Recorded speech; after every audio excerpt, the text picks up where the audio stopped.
Olá, crianças, tudo bem? Olha a prof aqui de novo.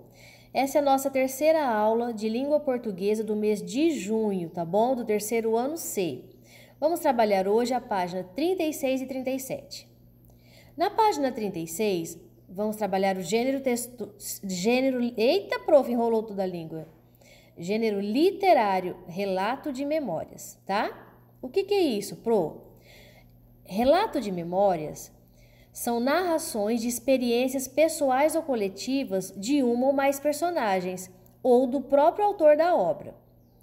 Mostram o tempo e o espaço em que os acontecimentos ocorreram sob a visão do narrador. Narrador é quem está falando, tá bom? Ferreira Goulart, por exemplo, ao escrever as próprias memórias, relata suas diversões preferidas de infância e o lugar em que acontecem. Os recursos empregados na escrita dos textos memorialistas são, entre outros, o uso da primeira pessoa, que é eu, né, e nós, que permite ao leitor identificar o narrador das memórias, o uso das descrições literárias com expressivo emprego de adjetivos e o uso frequente do pretérito. O que é pretérito? Passado, isso mesmo. Era, pescava, havia, apodrecia, no caso desse texto, tá bom? Nesse conto de Ferreira Goulart, a descrição do lugar em que o autor costumava brincar e do modo que pescava, sua diversão predileta, constitui um núcleo da narrativa, que é o centro da narração dele, do que ele está contando, e reflete um universo infantil de uma época em que era possível uma criança brincar na rua, porque hoje em dia isso não tem condição de criança brincar na rua, porque é muito perigoso. Nesse conto dele, em São Luís, no Maranhão, jogando peladas, pescar nos riozinhos ainda existentes na cidade, ou explorar as maravilhas. Essa é a parte do texto que ele fala isso, das maravilhas da natureza.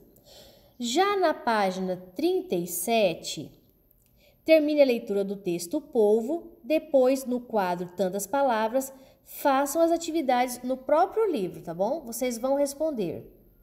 Sublinhe. O que é sublinhar? É riscar embaixo no texto as palavras que você não conhece. Qual dessas palavras vocês não conhecem? Risca aí para prof, tá bom? Quais dessas palavras você entendeu, dessas palavras do texto? Quais dessas palavras você teve curiosidade de conhecer? E por último, quais dessas palavras, qual delas você pode começar a usar de agora em diante no seu dia a dia? Agora a Pro vai ler para vocês o texto, tá bom? O polvo. Vamos lá então.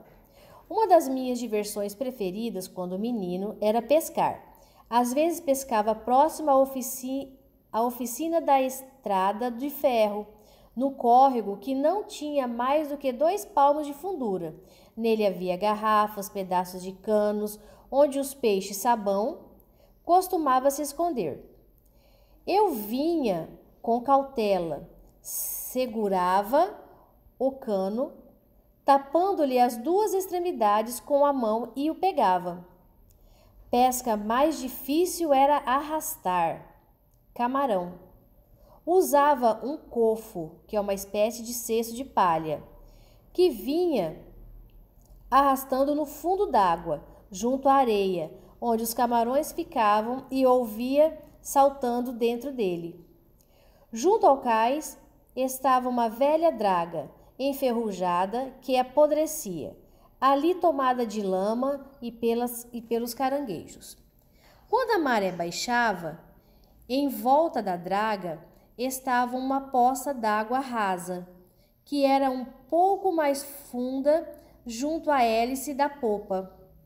Certo dia, desci até lá e fiquei olhando a água cristalina. Foi quando percebi, colocado ao casco da draga, um animal estranho, de pouco mais de 1 palmo. Um polvo!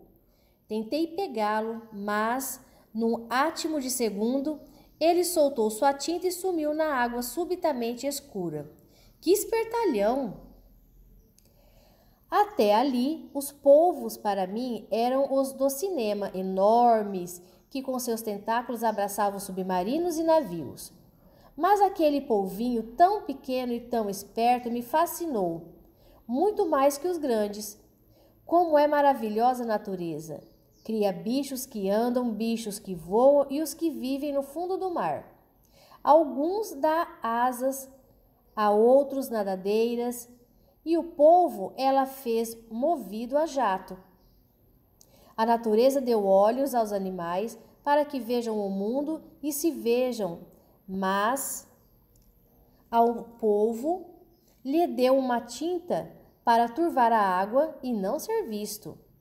Ferreira Goulart, O Touro Encantado, São Paulo, Salamandra, 2003. Então, esse é o texto, ok, crianças?